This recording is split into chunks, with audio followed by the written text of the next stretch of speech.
Hi guys, I am back today with another new episode of our series, which will be my last one about snakes. I hope you're learning, I hope you're inviting friends, I hope it is exciting as the fact that we are learning day in, day out. And today I'm going to talk about the Mambas of Africa. I will go straight into it to the, as usual, general characteristics of Mambas. And the very first one is that the Mambas and the Cobras are under one family. And I believe it is because the Mambas also are capable to form a small hood. Remember, we talked about the hood in Cobras, the ribs that they spread and they stand up. The Mambas also are able to make just a small hood, but their hood is typically bent a little bit forward. For the Cobra, it's up. It's like this. But for the Mambas, it is a little bit bent forward, and it is not as big or as big, yes, as clear as the Cobras. It is just a small hood. That is one of the characteristics of the Mambas. Now, the second characteristics of the Mambas is that Mambas are very fast-moving and highly venomous snakes. They are very fast-moving and very, very highly venomous snakes. A snake bite from a mamba is not good news. Now, the next one is that we have 4 different species of mambas that have been identified. 3 of them are green in color, 1 of them is grayish, brownish, and the 3 of them are arboreal. Remember, we talked about arboreal. They are mostly commonly found on top of trees, on the canopy up there, or somewhere. They are very good. They are very good climbers and very good in moving in between the trees. And the one which is grayish, brownish is terrestrial, which means it is mostly found on the ground. That is one of the another characteristics of the mambas.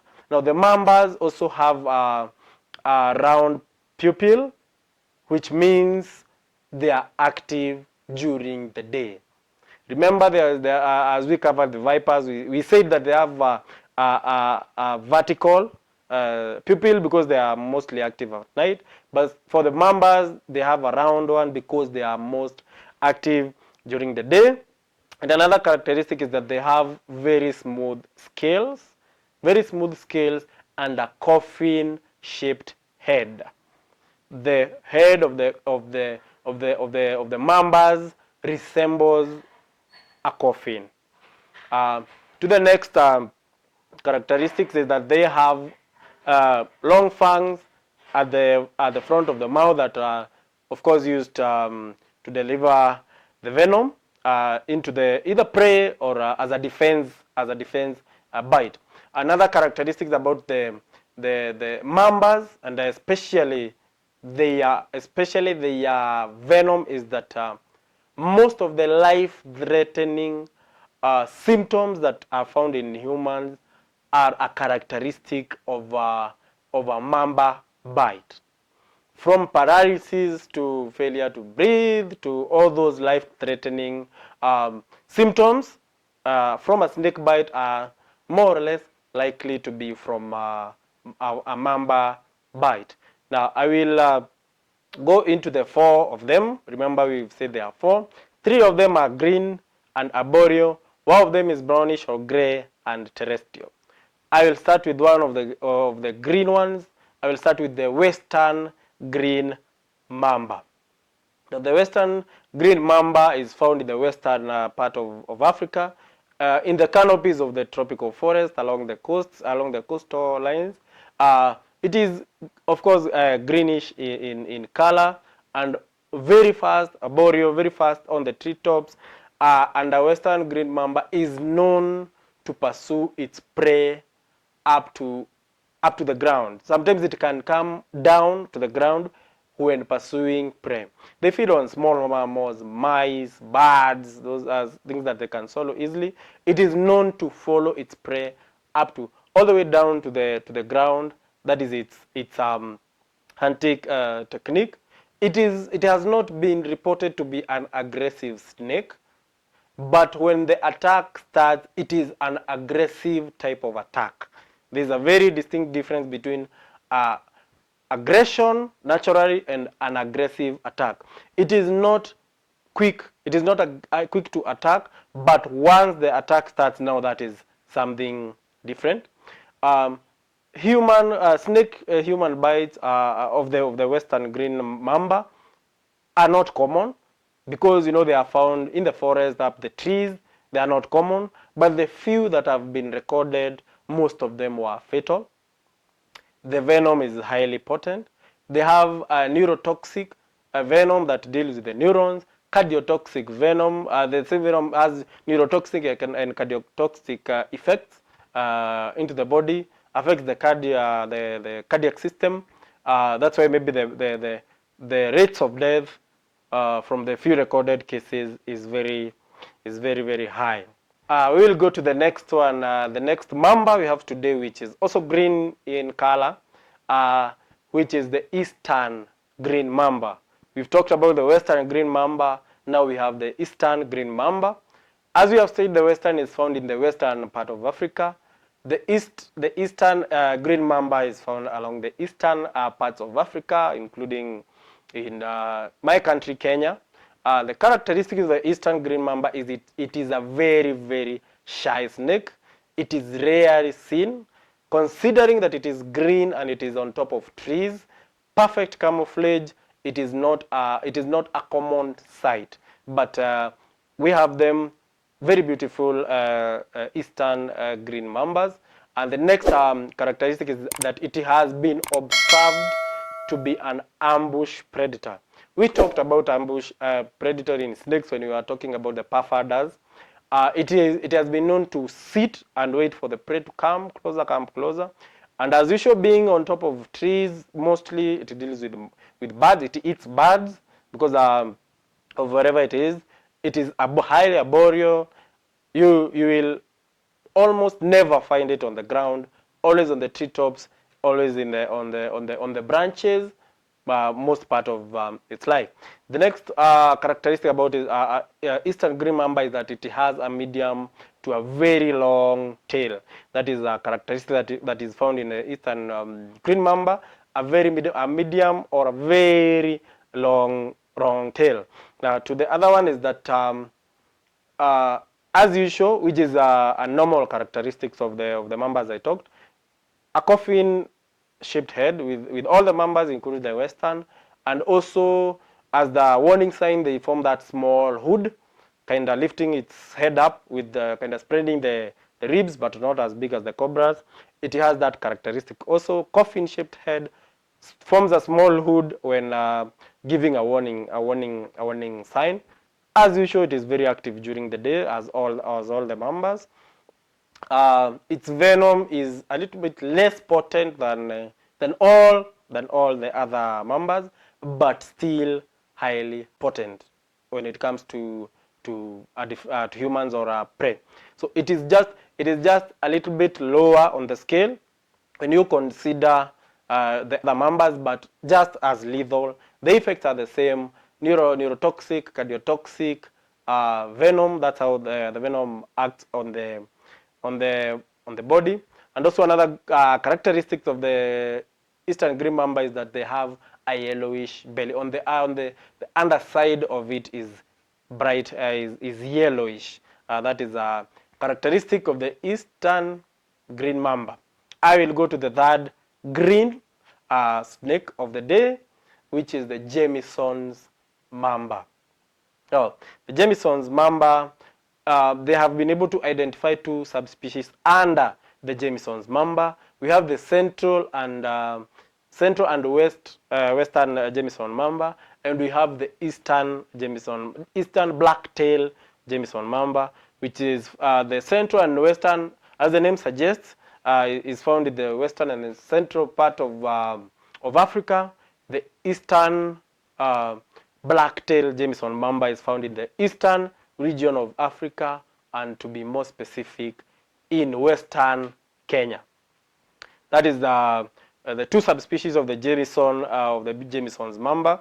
to the other characteristic is that they are dull green, and on the edges of their scales there is a black color, kind of a drawing. You can draw a green scale, but at the edge is black. So it is dark. You can say it is dark green with black edges.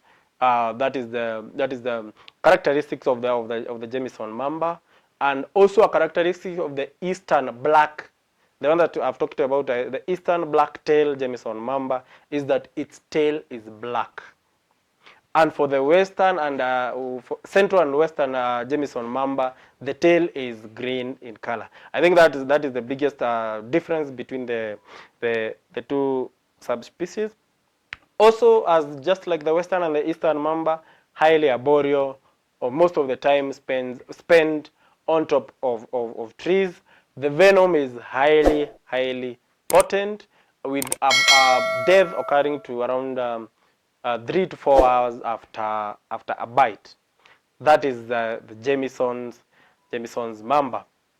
And now I will go to the last one, and this will be the last snake that I will cover in my series. But you can go ahead and research more. The other snakes that I may not be able to cover, we have the coral snakes, we have the sand snakes. There are a lot more. But I will conclude today with the black mamba.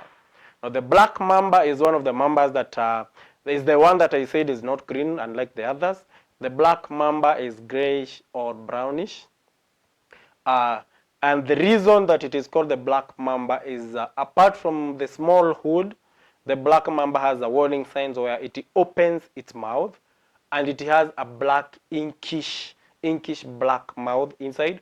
That's why it got the name the black mamba. The black mamba is one of the fastest snakes that we have. On a flat surface can go up to 16 kilometers per hour. That is very fast for a snake. The black mamba is also said to be the venom of the black mamba is known to be the most highly potent venom of all snakes in Africa. Within an hour, if not attended to medically, it can resort to death. Actually, a black mamba bite is commonly known as a kiss of death. Now, to the other characteristics of a mamba is that it can bite from quite a distance. It is very accurate. It is very aggressive, so it can move very fast and bite, and it is known to give multiple bites at the same time. Most of the snakes, or some of the snakes, once they just give that one bite, it is over and done with. But for the black mamba, it is known to give many subsequent bites, and which increases the amount of venom that it is delivering into maybe if it is a defensive attack. Now the other notion about the black mamba, where yes, it is highly aggressive, but most of the time, especially for human beings, it attacks when cornered or when threatened. That is the difference. Yes, it is highly aggressive, but for human beings, because most of the time, before you see a black mamba, it has seen you and disappeared. But when now cornered and threatened, there is nothing else to do. It is just to defend itself. Now, we have the black mamba well distributed all over the sub-Saharan Africa, all the way from the Sahara below. We have them. They like living in semi-arid areas, not too wet. You will find them in those places. During the day, they bask for maybe a few hours. You will find them near termite molds, and it is possible to find a black mamba in the same basking spot day in, day out. They keep coming back to that particular spot to bask in the sun. Remember, they are cold-blooded, as we talked about.